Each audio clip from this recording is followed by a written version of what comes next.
most requested, Pisces.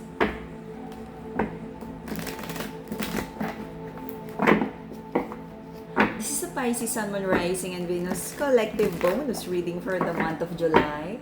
For your personal reading, kindly send me a direct message. Kamusta ang mga isda? Kamusta ang ating mga Pisces? I-check natin. Anong meron? Anong bago? Anong paulit-ulit na ginagawa? This is a Pisces Sun, Moon, Rising, and Venus collective bonus reading for the month of July. Collective energy ng mga Pisces, please. Collective energy ng mga Pisces. Nahulog. Confusion about offer sa isang babae na involved sa trabaho. Okay, this is a Pisces Sun, Moon, Rising, and Venus collective reading for the month of July. Let's see. Ang aga, kasinungalingan, someone is feeding you lies. Kasinungalingan tungkol sa pera. There's an emperor, there's a masculine energy here na hindi siya nagiging honest tungkol sa pera because gusto niyang kumita ng malaki. Gusto niyang kumita ng maganda. Tama ba yun? Okay. Nagkaroon ng kasinungalingan, panlalamang tungkol sa pera. But I feel if this is like business partnership, ingat sa mga ka-deal. Ngayon, kung ikaw naman to na nanglalamang sa business partner mo, sa akin talaga strong believer ako ng karma. Kaya kahit hindi ganun kadaling umangat, doon tayo sa tamang daan. Okay, let's see. There's like a feminine energy here. Marami siyang binibuild na pangarap, kabuhayan, kaperahan. Sabi ng Empress dito, focus siya sa pangarap. Okay? Glow up. Aware ang feminine na to na may involved na like third party. Okay? Na parang ito yung point na wala na siyang pake. Na parang okay, meron. Anong bagong balita? Oo, alam niya. Kaya nagfo-focus na ang feminine na to sa kanyang sarili. And it feels like even the third party feminine na na-involve sa connection na to, parang hindi na siya masyadong umaasa sa pangako ng masculine at nagfo-focus na rin siya sa sarili niya. Okay? Maraming unacceptable behavior na nangyari sa relationship na to. Nagkaroon ng liwanag ang katotohanan. But it feels like tahimik, nagpapakiramdaman, walang maayos pa na pag-uusap. If may plano, like confrontation or kung ano man, parang pinipili nyo na lang maging tahimik para hindi lang hindi na lang lumabas or lumaki kung ano man yung skandalo. This is like damage control.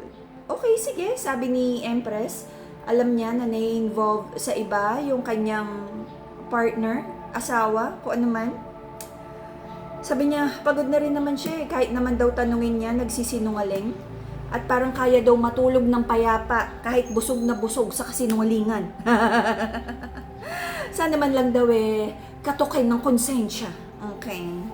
So, natatali ang Empress and Emperor sa connection na to sa isang kasunduan sa pag-ibig, kasal, or like family tradition na kapag may anak huwag kayong maghihiwalay, na kapag nagsama na, bakit hindi pa kayo magpakasal, bakit hanggang nagsasama lang kayo, okay? Natatali sa obligasyon, natatali sa tradisyon, natatali sa sinasabi ng ibang tao. There's a masculine here na punong-puno ng chismis ang buhay. Ang daming usapan because yung mga taong parang nakatanggap ng balita in the past, unti-unti nagkakaroon ng revelation kung ano ba talaga yung totoong nangyari. At I don't know, hopefully itong lalaki na to is nagkakaroon ng wisdom and realization because ang daming hindi magandang balita, ang daming chismis tungkol sa kanya, but this person is choosing not to care. Okay?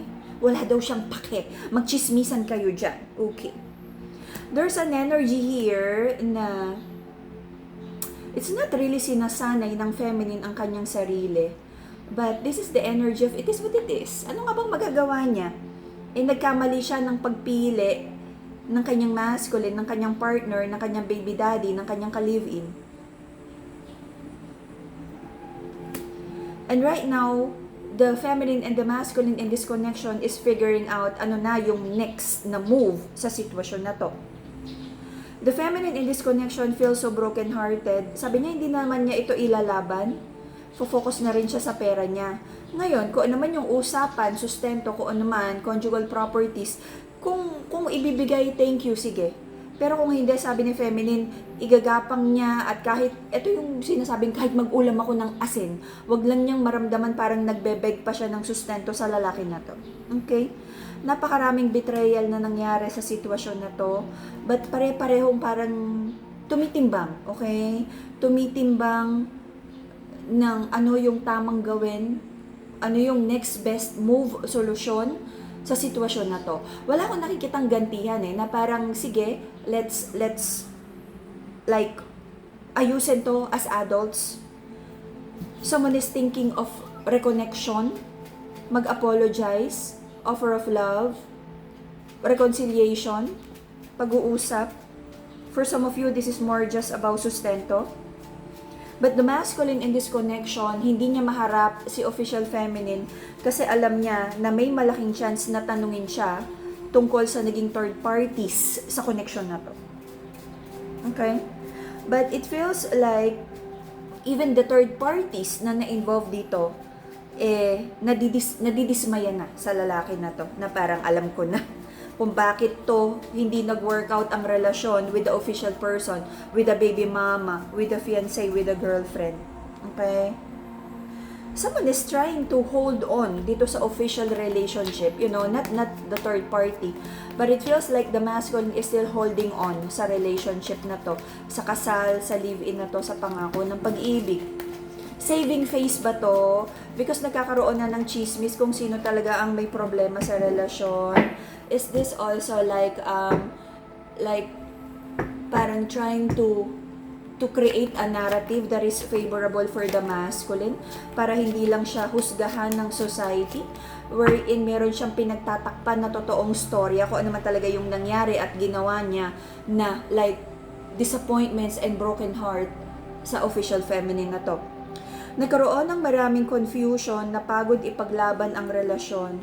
In the past, napakaraming pagtatalo, pag-aaway because hindi nabigyan ng clarity ang sitwasyon na to. Ang daming trust issues, ang daming duda. Because it feels like even the bare minimum, hindi na ibigay ni masculine, even the bare minimum na pagmamahal sa kanyang official feminine. Because ito yung sinasabi nating 80-20 rule, pagdating sa relasyon, na ito na sa harap mo yung niligawan mo. The moment na nasa yun na, the masculine starts to look for the next best thing because he feels like dahil nakuha niya yung trophy, yung award, nakuha niya yung what do you call that? Yung prize, and he's chasing on to the next prize na inaakala niyang better than what he has nung moment na yon. Okay? Always chasing for the next best thing. So, parang meron siyang hinahabol na parang dapat mahanap ko tong 100% nung nasa lista niya. Only to find out na walang ganon. That the baby mama, oo, kaya ka nga nag-commit dyan because this baby mama already has the 80% of like yung checklist na gusto mo. Naghanap ka and only to find out na ito palang you think na potential passionate connection na gusto mo, it's just the 30% of your lista. And then he's on to the next, ay parang 50% lang. And he's on to the next, ay mukhang 70, mas okay pa rin doon. Na to the point na kung kaya niyang i-keep lahat to entertain his needs and to fill in the gaps ng kanyang insecurities, to make him feel na parang maraming humahanga, nagmamahal, sumusuporta at pinag-aagawan siya, to make him feel like, alam mo yun, the ego boost. I don't know kung ano exactly, kanya-kanyang istorya to. But most of the time, yung ganitong maraming ine-entertain at kinikip, this is just for ego. Okay? Ngayon, sabi ng official feminine sa connection na to, gusto lang niya ng katotohanan. Gusto niya ng victory, pera, kaperahan, sabi ni feminine, ang soulmate daw niya ay pera. Okay. Chasing the victory, kaperahan, kabuhayan, financial stability. Okay? Nandun ang puso ng ating feminine. Right now, marami pang goals ang ating feminine. Pero sabi niya, kailangan naka-laser focus sa dreams, sa goals. Sabi ng masculine sa connection na to, gusto daw niyang ayusin ang relasyon na to. Pero natatakot siya sa rejection. Ay, matakot ka talaga. Naku, feminine. Hagisan mo ng holy water to talaga. Pero steady lang daw siya. Kung baga sa hunting season, nakaano siya, nakaabang. Waiting for the feminine's vulnerable like chapter na parang baka mag-post si feminine na parang she's having like a challenging situation pagdating sa kaperahan. At ito yung kanyang opportunity na, hey baby mama, kailangan mo ba ng tulong? I'm here to the rescue.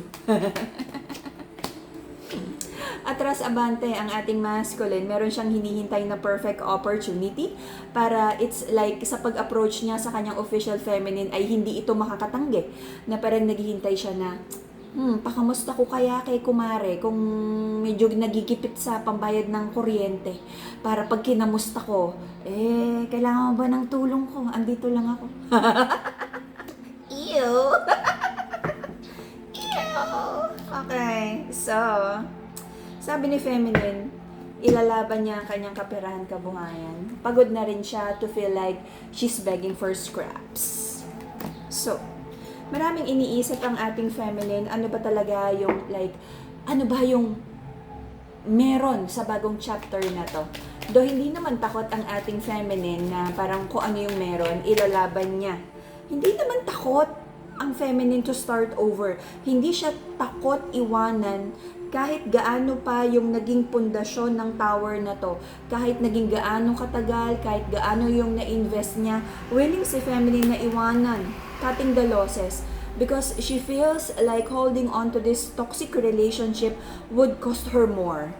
Parang sige na, kung ano man yung, kumbaga sa negosyo, kung ano man yung lugay, sige na, new beginning na lang ako, kaya ko namang i-rebuild lahat yan. Kung if the feminine would always feel like she's begging for scraps, kakayanin niya. Bata lahat, okay? Mag-a-adjust. Okay. Until the end of like October, maaaring magkainisan o may mabalitaan, okay. Temperance, nakakainis, nakaka-trigger ang isang toxic na relationship na nagpapanggap na sincere na daw ang kanyang pagbabalik. Nahulog.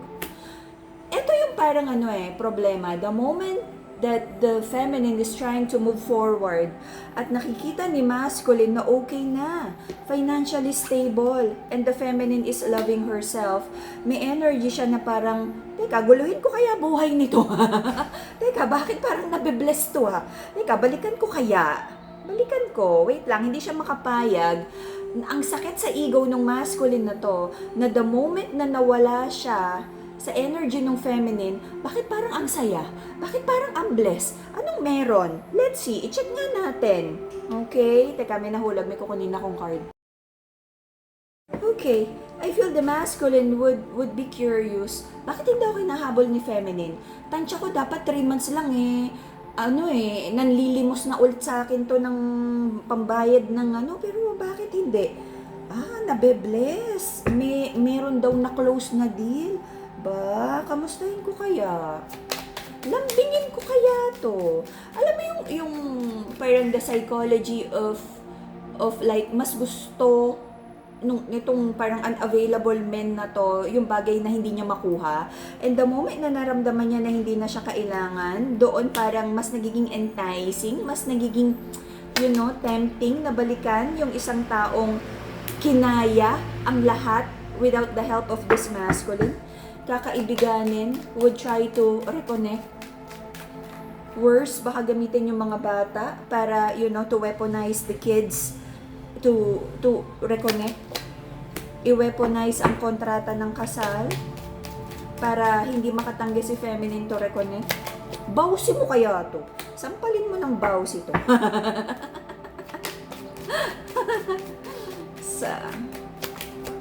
Okay. But sabi ng official feminine, she has already, let go of the situation, cutting the losses.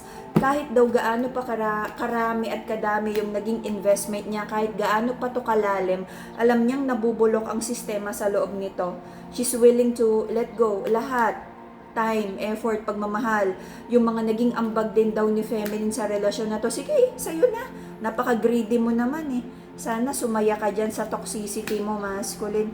Sige, sa'yo na. Nung time naman na nagbebeg ako sa'yo na ayusin natin to, ayaw mo. Nung time naman na nagbebeg ako sa'yo na bigyan natin ng time to. Nung time na nagbebeg ako sa'yo na sana sustentuhan mo, suportahan mo ko, wala ka. Nandito ka sa mga third party mo, sa mga options mo, na inaakala mong magkakaroon ka ng victory. But that is all about your foolishness, masculine. Ngayon, nakikita mo na financially stable and doing better si feminine. Bakit ngayon pa? Kung kailan tapos na? Kung kailan tapos na ang cycle na to, kahit sabihin natin may soul connection tayo with anyone, pwede mo namang putulin at tapusin ang soul connection na yan if the person is just being toxic sa'yo. May free will naman tayo. Snip, snip. Alrighty? So, feminine, I pray na makagawa ka ng tamang desisyon. But for most of you, it feels like kinakaya naman ni feminine yung buhay. Na parang mas okay na ngang umuwi ng pagod at hindi ka umaasa and you don't feel like a beggar na parang lagi ka na lang abangers na naghihintay ng scraps ng sustento sa lalaki na to na parang laging napipilitan na tulungan ka. Now that the universe, that God is blessing you with so much abundance at marami pang parating sa'yo, feminine, okay? Stay away from toxicity. Kahit anong gawing panggagaslight sa'yo ng lalaki na to, nasa iyo naman yung free will kung maniniwala ka. Alam mo na yung record niya. Ngayon, kung totoong nagbago siya, for some of you, baka naman talaga nagbago, i-check mo. But kasi, for me, the number one indicator of like the future behavior is the past behavior, the past actions. Kakaibiganin ka nito, maaaring gamitin ng bata to make you feel stuck sa relasyon na to. Pero kung nagbago na siya, I don't think so. Kung may option pa rin siya, oo. So, nasa sayo to. Nasa free will mo to. Kanya-kanya. For some of you, total cut off na, pagod na, nagkaroon na ng like confidence yung feminine na ibangon yung sarili niya. Meron ka namang enough para buhayin yung sarili mo at hindi umasa at hindi yung feeling na parang nanglilimos ka sa lalaki na to. You're blessed. Protect your energy. Protect your blessings, feminine. Okay? Again, hindi to para sa lahat. Okay? For some of you, may masculine dito na talagang nagbago na. Pero nasa sayo to. But, yun nga kumbaga, kaya tayo nagbabasa is to help those people na kailangan ng reading. Ngayon, if you feel na parang nasa blessed and healthy connection ka, hindi ito para sa'yo. Wag ipilit. If you feel na masaya ka and if you feel na gusto mong balikan to, go for it. But this message is for the feminines na talagang sukong-suko na dun sa ugali, sa toxicity ng lalaki na to. Kahit may pangako pa ng pag-ibig, alam mo kung paano mag-switch ang ugali ng lalaki na to. Ang daming pangako, ang daming sinabi, but the moment na pinagkakatiwalaan mo na, doon na naman bumabalik yung dating ugali. Okay? Igagaslight ka nito, ilalove bomb ka nito, be discerning, feminine. Alrighty? And that would be the Pisces, Sun, Moon, Rising, and Venus collective reading for the month of July. See you again in a few days for your August reading. And PM me for your personal reading. Okie dokie. PM muna po. For now, medyo malayo yung, medyo book yung schedule natin. Kaya kung ako sa inyo, i-secure nyo na lang yung slot because nahirapan talaga ako na yung singit-singit lang yung schedule. Hindi talaga kaya ng energy because nagbabudget tayo ng energy natin sa isang araw. Kidoki. Be discerning, feminine. Protect yung blessing mo right now. You've created good karma for yourself Huwag ka nang hopefully, wag nang magkamali. Kasi okay na yung karma mo right now. Nakagraduate ka na sa bad cycle.